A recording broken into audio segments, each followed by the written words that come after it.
Hello అందరికి praise the lord. ప్రభు అయిన యేసుక్రీస్తు నామంలో మీ అందరికి వందనాలు. సో అసలు నేను వీడియో చేయొద్దు అనుకున్నా కానీ చేసేలా చేస్తున్నారు. అయితే ఏం జరుగుతుందంటే కొన్ని రోజులకి వెళ్ళి చాలామంది మెసేజ్లు ఫోన్లు చేసి నన్ను బ్లాక్మెయిల్ చేస్తున్నారు. అంటే దేనికోసం బ్లాక్మెయిల్ చేస్తున్నారు అంటే, ఇక నీకోసము అలా నువ్వు మెసేజ్ మంచిగా చెప్తావు, నీకోసం ఇట్లా పెడతాం, నీకోసం అట్లా పెడతాం, నిన్ను ఇది అంటాము, నిన్ను అదంటాము అని చెప్పేసి నన్ను బ్లాక్మెయిల్ చేస్తారు. సరే బ్రదర్, ఇప్పుడు ఏంది అంటే, బ్రదర్ నీకు కానుకలు ఎన్ని వస్తాయి, కానుకలు వస్తే మాకు కూడా పంపించండి, అప్పుడు పోస్ట్ డిలీట్ చేస్తాము అని చెప్పేసి అంటున్నారు. అరే నాయన, నాకు దగ్గర ఎక్కడివి పైసలు? అసలు దానిలో తప్పేముంది? నేను చెప్పిన మెసేజ్లో తప్పేముంది? సరే నీకేమన్నా తప్పుగా అనిపిస్తే నువ్వు పెట్టుకో, ఏమన్నా చేసుకో, నాకు డబ్బులు ఎందుకు అడుగుతున్నావు? నన్ను ఎందుకు పైసలు అడుగుతారు? ఇగో నేను భయపడేటోని కాదు. మీరు నా మీద 100 పోస్టులు పెట్టుకోండి, నేను భయపడను. ఎందుకు? నన్ను హెచ్చించింది మనుషులు ఎవరు కాదు. మనుషులంతా త్రోసి వేసినప్పుడు నన్ను హెచ్చించింది దేవుడు. నేను దేవునికి మాత్రమే భయపడతా. ఏ నరుడికి, ఏ మనిషికి నేను భయపడను. నువ్వు 1 పోస్టులు పెట్టుకుంటారా, 10 పోస్టులు పెట్టుకుంటారా, 100 పోస్టులు పెట్టుకోండి, ఎవరికి భయపడేది లేదు. ఎవరికి నేను రూపాయి ఇయ్యను. మీరు డిలీట్ చేస్తే చేయండి, లేదంటే లేదు. కానీ నన్ను అయితే బ్లాక్మెయిల్ చేయకండి. నేను ఎవరికి రూపాయి ఇయ్యను. ఎందుకంటే నేను ర్యాపిడో చేసుకుంటా, బతికేటోండి. నన్ను బ్లాక్మెయిల్ చేస్తే ఏమొస్తుంది బ్రదర్ మీకు? నేను ర్యాపిడో చేసుకుంటా, ఊబర్ చేసుకుంటా, నమ్మరు. మళ్ళీ నువ్వేనా కాదా అంటారు. ఇగో నేనే, నా పోస్టరు, నా ఫోటో, దాసరం ఆశీష్ కుమార్. నేను పని చేసుకుంటా, నేను బ్రతికేటోని. పొద్దుగాల పోయినా, నేను 3 గంటలకు పోయినా మబ్బుల, ఎయిర్పోర్ట్లు, రైల్వే స్టేషన్లు అన్ని ట్రిప్పులు కొడుతున్నా. నేను రోడ్డు మీద పడి నేను తిరుగుతున్నా. ఎందుకంటే నా దేవుడు అన్నాడు, పని చేయాలా, ప్రయత్నం చేయాలా. నేను రెండింటి మీద నేను నమ్మకం ఉంచుతాను. సో ఏంటంటే మళ్ళీ నేను మాట్లాడితే దాన్ని కౌంటర్గా తీసుకుంటారు. ఎందుకంటే బ్రదర్, నాది తెలంగాణ స్లాంగ్ కదా, కొంచెం రఫ్గా వచ్చేస్తుంది మాటలు. ఆ మాటలు రఫ్గా వచ్చేసినప్పుడు ఏంటంటే దాన్ని ఎన్కౌంటర్, అరే ఇట్లా మాట్లాడతాడు, అట్లా మాట్లాడతాడు అంటే, ఇప్పుడు నేను తెలంగాణ ఉంది కాబట్టి నాకు వచ్చే మాటలు ఇట్లా వచ్చేస్తాయి రఫ్గా. కానీ నా లోపల ఏముండదు.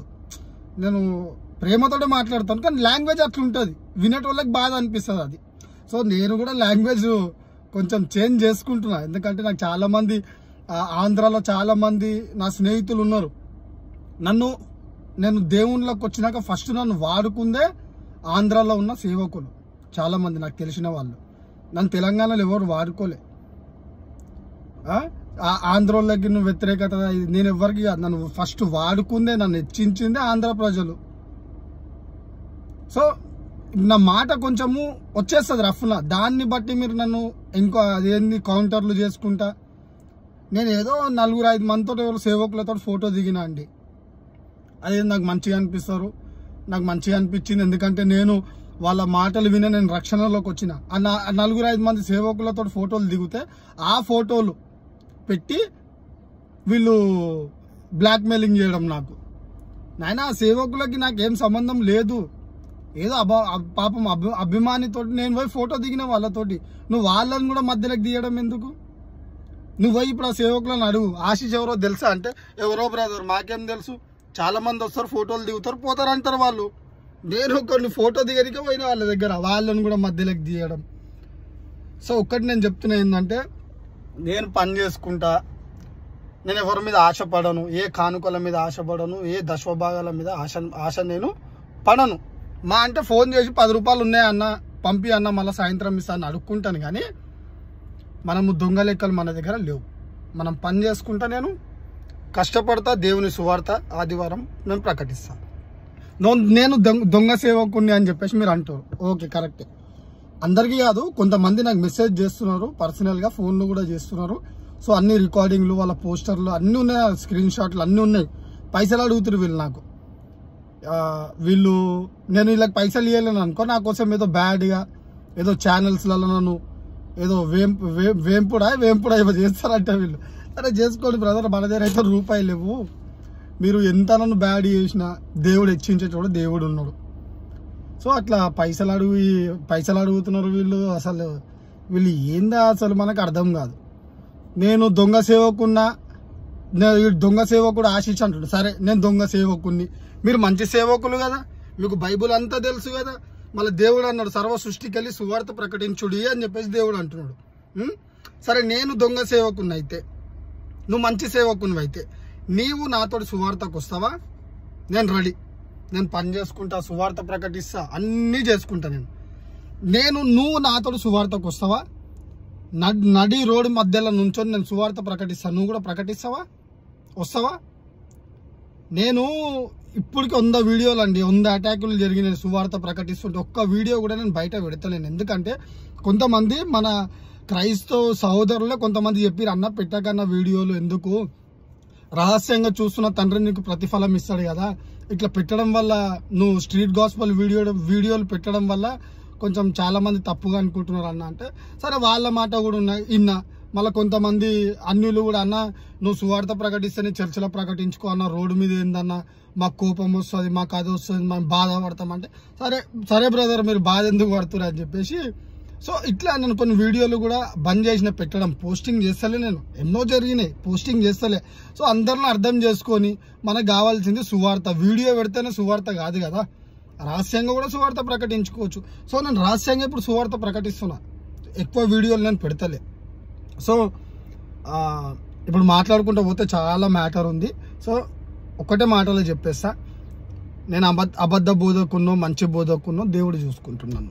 తీర్పు తీర్చువాడు దేవుడు ఒకటే మాట అంటాడు.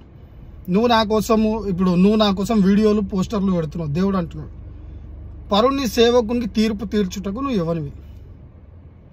నీవు ఈరోజు నాకు తీర్పు తీర్చినావు, దేవుడు నిన్ను తీర్పు తీరుస్తాడు.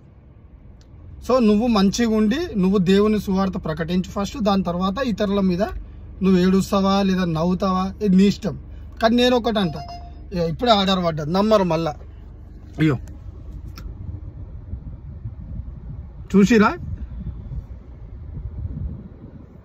సో నేను పని చేసుకునేటోని, ఎందుకు బ్రదర్ ఇక నేను మాట్లాడుకుంటూ పోతే మళ్ళీ దాన్ని కౌంటర్ చేస్తారు, అది ఇంకొకేమో చేస్తారు. నాకేంటంటే నేను కోపం పడతా అండి. దేవుడు అన్నాడు కోపం పడండి కానీ పాపం చేయకుండా అన్నాడు. నేను కోపం కంపల్సరీ పడతా. అసలు ఇంకా లెక్క ప్రకారము మీరు ఇంతమంది సేవకులను బ్లాక్మెయిల్ చేసుకుంటా, నన్నే బ్లాక్మెయిల్ చేస్తారు. నిన్న మొన్న వచ్చిన సేవల మీరు ఇంకెంత పెద్ద సేవకులను బ్లాక్మెయిల్ చేస్తారో అది ఎవరికి తెలుసు. మళ్ళీ ఇంకొక ఆర్డర్ పడ్డది. సో నా కోసం పోస్టర్లు పెట్టుకోండి, నేను ఎవరికి భయపడను, నాకు అవసరం లేదు. నన్ను అభిమానించేటోళ్ళు ఉన్నారు, వాళ్ళకి తెలుసు నా హృదయం ఏందో. అరే ఆశిష్యాడు ఒర్రేస్తాడు, టకటక తిట్టేస్తాడు, అనేస్తాడు, కానీ లోపల ఏం పెట్టుకోను నేను. మీకు ఒకటి తెలుసా, బడబడ మాట్లాడేటోడు తిట్టేటోడే మంచోడు. లోపల కొంతమంది ఎడ్డోళ్ళు ఉంటారు, బయట ప్రేమ చూపిస్తారు కానీ లోపల చాలా తోడేళ్ళుగా ఉంటారు వాళ్ళు. సో నేను గద్దించేస్తా బ్రదర్, ఏమున్నా ముఖం కూడా మాట్లాడేస్తా. ఇంకో దాన్నేమో నేను ఏదో సేవకులకు తిట్టకండి అని చెప్పేసి ఖబర్దార్ అని చెప్పేసి అన్నాను. అవును, సేవకులను తిట్టొద్దు, దేవుడు తీర్పు తీర్చుకుంటాడు వాళ్ళకి. వాళ్ళు చనిపోరా, దేవుని దగ్గరికి రారా, దేవుడు న్యాయపీఠం లేదా, జడ్జిమెంట్ లేదా, దేవుడు అప్పుడు తీర్పు తీర్చుకుంటాడు. నువ్వెవరు బ్రదర్ అందరిని తీర్పు తీర్చడానికి? ఇప్పుడు నువ్వు 10 మంది సేవకుల మీద నువ్వు వీడియోలు చేస్తుంటే నువ్వు ఎంత ఘోరమైన పాపం చేస్తున్నావు తెలుసా? 10 మంది సేవకులను నువ్వు తిట్టి సోషల్ మీడియాలో వీడియోలు పెడుతుంటే కొత్త బిలీవర్లు, కొత్తగా రక్షించబడిన వాళ్ళు నీ వీడియో చూసి యేసు ప్రభుని వదిలేసి, అరే వీళ్ళ దాంట్లోనే శాంతి సమాధానం లేదు, అరే ఈ సేవకుడు ఇట్లా అట్లా అని చెప్పి కొత్తగా రక్షించబడిన వాళ్ళు కూడా రిటర్న్ వెళ్ళిపోతున్నారు. నువ్వు ఎంతో కొత్త ఆత్మలను దారి తప్పిస్తున్నారు మీరు. సేవకుల మీద బ్యాడ్ వీడియోస్ పెట్టుకుంటా, ఫోటోలు పెట్టుకుంటా వాళ్ళ ప్రయాసం నీకేం తెలుసు బ్రదర్? ఈరోజు మాటలు మాట్లాడేస్తున్నావు.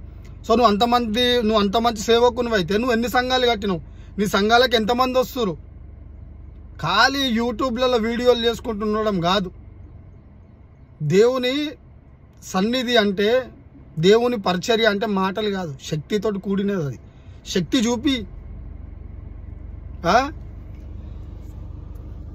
అసలు మిమ్మల్ని ఆశిజన తిట్టిండు, ఆశిజన ఖబర్దార్ అన్నాడు అని చెప్పేసి అంటారు. అసలు యేసు ప్రభు ఎవడైతే సంఘాన్ని పాడు చేస్తారో ఆలయంలోకి వెళ్ళి ఏమంటారు కొరడాలు తీసుకొని కొట్టిండు, ఉరికిపిచ్చి కొట్టిండు యేసు ప్రభు. అసలు లెక్క ప్రకారం మీరు కొత్త బిలీవర్లను చెడగొడుతున్నారు. ఎవరైతే దేవుణ్ణి నమ్ముకున్నారో, ఎవరైతే కొత్తగా రక్షణలోకి వస్తున్నారో, మీ వీడియోల వల్ల ఎంతో మంది దారి తప్పిపోతున్నారు.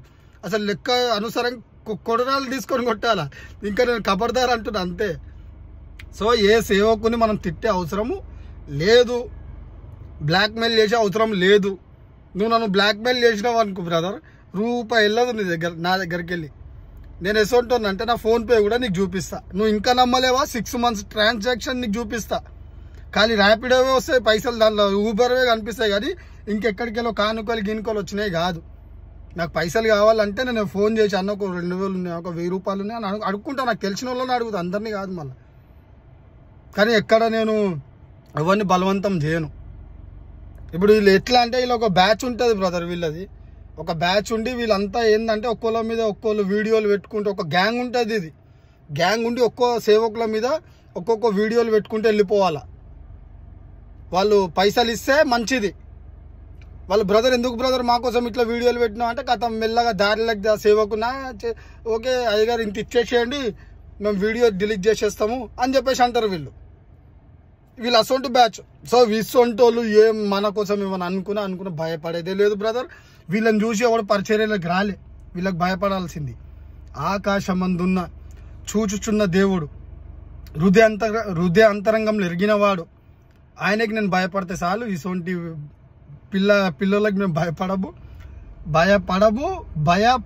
కూడా. ఇంకా రాబోయే రోజులల్లా సువార్త ప్రకటించుకుంటూ వెళ్ళిపోతాం.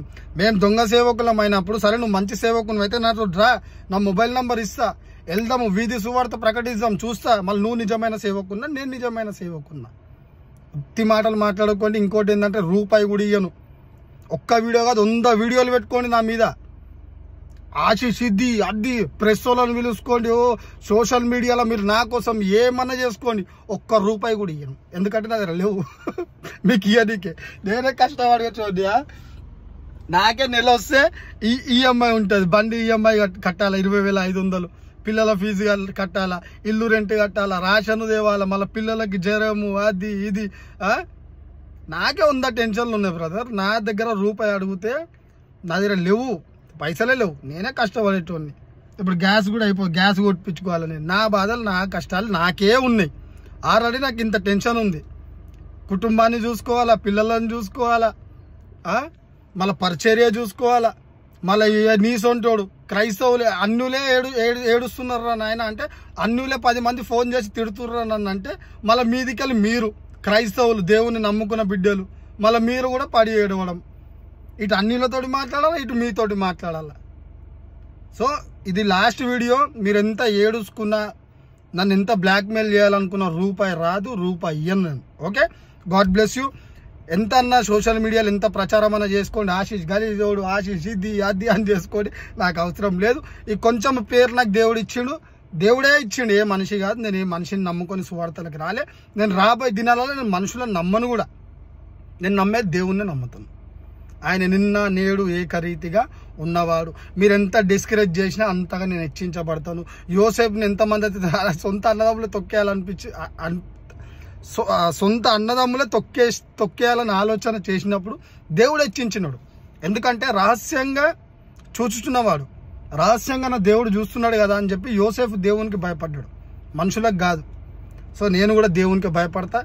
మీరు ఎంత నన్ను బ్యాడ్ చేయాలనుకున్నా చేసుకోండి, మీ ఇష్టం. God bless you. కానీ చూచుచున్న దేవుడు, నువ్వు కంపల్సరీ తీర్పులకు వస్తావు. నువ్వు కూడా రావాల్సిందే దేవుని దగ్గర. జడ్జిమెంట్ జరుగుతుంది, నీకు కంపల్సరీ జడ్జిమెంట్ ఉంటుంది, నీకైనా నాకైనా. ఎవరు తప్పు చేసినా దేవుని దగ్గరికి వెళ్ళి ఎవరు తప్పించుకోలేరు. ఇక్కడ ఎంత నటించినా మనుషుల ముందు, దేవుని ముందు ఎవడు నటించలేడు. Okay, God bless you. Praise the Lord. Hope నేను నమ్ముతున్నా ఈ వీడియో కొంచెమని అర్థమైండొచ్చు. నేనేమైనా తప్పుగా ఏమైనా మాట్లాడుంటే నన్ను క్షమించండి, ఎందుకంటే నా లాంగ్వేజ్ రఫ్ లాంగ్వేజ్. నేను ఇప్పుడిప్పుడే దేవుని కొన్ని మాటలు స్పష్టంగా మాట్లాడాలా. ఆంధ్రాలో ఎంతోమంది నా స్నేహితులు ఉన్నారు, వాళ్ళు చెప్తారు ఆశీష్ ఇట్లా, ఫోన్ చేసి చెప్తారు ఆశీష్ ఇట్లా మాట్లాడకు, కొంచెం బైబిల్ స్పష్టంగా మాటలు అని చెప్తారు వాళ్ళు. నేను నేర్చుకుంటున్నాను. సో నా మాటలు ఏమైనా రఫ్గా ఉంటే క్షమించండి, నేను నేర్చుకుంటున్నాను. నేను ఎప్పుడు నాకే అంత తెలుసు అని గర్వంతో ఎప్పుడు ఉండను. నాకు ఎవరు ఫోన్ చేసి అన్న మెసేజ్ ఇట్లా చెప్పు, అన్న అట్లా చెప్పు, కొన్ని మాటలు చేంజ్ చేసుకోవాలి, సరే ఓకే బ్రదర్, ఓకే, నేర్చుకోవాలా, తెలుసుకోవాలా, తప్పేం లేదు దాంట్లో. ఓకే, నా లాంగ్వేజ్లో ఏమైనా ప్రాబ్లం ఉంటే క్షమించండి. నేను అందరినీ ప్రేమిస్తున్నాను. నాకు ఎవరి మీద కోపం లేదు, నా మీద బ్యాడ్ వీడియోలు చేసేటోళ్ళని కూడా నేను ప్రేమిస్తున్నాను. ఎందుకంటే దేవుడు అన్నాడు తన సహోదరుని దూషించువాడు ఇంకా చీకటిలోనే ఉన్నాడంట. సో నేను నా సహోదరుని నేను దూషిస్తే నేను ఇంకా చీకట్లు ఉన్నట్టే, నేను ఎంత పరిచర్య చేసినా కూడా వ్యర్థమే. సో నిన్ను వల్ల నీ పొరుగు వాడిని ప్రేమించమన్నాడు దేవుడు. మొదటిగా నేను దేవుడిని ప్రేమిస్తున్నా, దాని తర్వాత నా పొరుగు వాడిని ప్రేమిస్తున్నా. God bless you brother. నేను నిన్ను ప్రేమిస్తున్నాను. సో నాకు ఫైటింగ్ చేసే మూడులలో లేను. నాకు చాలా యుద్ధాలు ఉన్నాయి. నా కుటుంబం, నా ఫ్యామిలీ, నా పిల్లలను నేను చూసుకోవాలా. నేను మళ్ళీ కార్ నడిపించుకోవాలా. కార్ నడిపిస్తాడు, ఉందమ్మా ఒకడు ఇటు వస్తాడు, ఒకడు అటు వస్తాడు, వాడు ఒకడు తిట్టుకుంటూ పోతాడు. నన్ను ఏం చేయాలా? ఆల్రెడీ ఇన్ని టెన్షన్లు ఉన్నాయి మాకు. మళ్ళీ దేవుని సువార్త, అది ఇది టెన్షన్లు, మళ్ళీ మెసేజ్ ప్రిపేర్ అవ్వాలా, బైబిల్ చదవాలా. ఆల్రెడీ ఇన్ని ఇబ్బందులు ఆల్రెడీ అంటే ఇన్ని ఉన్నాయి నాకు. సో ఇప్పుడు నేను నీతో కొట్లాడుకుంటా, నీ వీడియోలో ఎంబడి ఇంకొక నేను వీడియో అప్లోడ్ చేయడం నేను చేయను. ఇక ప్రజలే తీర్పు తీర్చుకోవాలా. సో ఇంకోటి ఏంటంటే ఎక్కడ మనం ఎవరు నమ్మినా నమ్మకపోయినా ఖాళీ దేవుడు ఏమనుకుంటున్నాడు అదొకటి మనకు చాలు. Okay, God bless you. Praise the Lord. నా కోసం ప్రార్థన చేయండి. సో డైలీ ఊబర్లో ఎక్కడెక్కడో తిరుగుతుంటాం, ఎంతో మందిని కలుస్తుంటాం. ఎవరో ఒకడు తిడతాడు, ఒకడే ఫాస్ట్ ఓనిరా అంటాడు. సో బాధ అనిపిస్తుంది వాళ్ళు తిడుతుంటే అంతా. కానీ సో ఎన్ని కష్టాలు వచ్చినా బలంగా ముందుకు వెళ్ళిపోవాలనిపిస్తుంది. కానీ మన క్రైస్తవుల దేవుని నమ్ముకున్న బిడ్డలు కూడా మనం దూషిస్తుంటే అక్కడ కొంచెం చిన్నగా బాధ అనిపిస్తుంది. ఎందుకంటే పరిస్థితులను అర్థం చేసుకోకుండా, అరే మనిషి ఏంది, అసలు ఆశీష్ ఎవరు, అసలు ఆయన బ్యాక్గ్రౌండ్ ఏంది, అసలు ఏ లెవెల్లోకి వెళ్ళి వచ్చిన వ్యక్తి తెలుసుకోండి. నేను అడక్క తినటోని బ్రదర్, నేను రోడ్డు మీద ఉండేటోని. కానీ దేవుడు నన్ను ఈరోజు హెచ్చించి విలువలేని వ్యక్తిని నన్ను తృణీకరించిరు. నన్ను ఎవరు ఎంకరేజ్ చేయలే. నేను ఒంటరిగా ఉన్నప్పుడు దేవుడు నన్ను హెచ్చించినాడు. దేవుడే నన్ను వాడుకుంటున్నాడు. నేను కేవలం దేవునికే లోబడి ఉంటా. మనుషులకు అందరికీ మర్యాద ఇస్తా, ప్రతి సేవకునికి నేను మర్యాద ఇస్తా, ప్రతి క్రైస్తవులకు నేను మర్యాద ఇస్తా. ఎందుకంటే తీర్పు తీర్చుట నా పని కాదు. నన్ను పిలిచింది తీర్పు తీర్చుట కాదు, ఆయన నన్ను పిలిచింది సువార్త ప్రకటించడానికి. God bless you. ఇంకా చాలా ఉంది. అసలు నేను 1 minute మాట్లాడదాం అనుకున్నాను, 17 minutes అయిపోయింది. సో అర్థం చేసుకుంటారని నమ్ముచున్నాను. సో నన్ను బ్లాక్మెయిల్ చేసేటోళ్ళకి ఒకటే చెప్తున్నా, నన్ను ఎంత బ్లాక్మెయిల్ చేసినా రూపాయి కూడా రాదు. God bless you. ఇంకా నీకే నా మీద మన ప్రేమ ఉంటే నాకు నువ్వే సాయం చేయి, ఇంకా అంతే. కానీ అంటున్నా సాయం చేయమని, కానీ నేను కష్టపడుతున్నా బ్రదర్. రూపాయి కూడా రావు, ఏమన్నా చేసుకో. God bless. Praise the lord.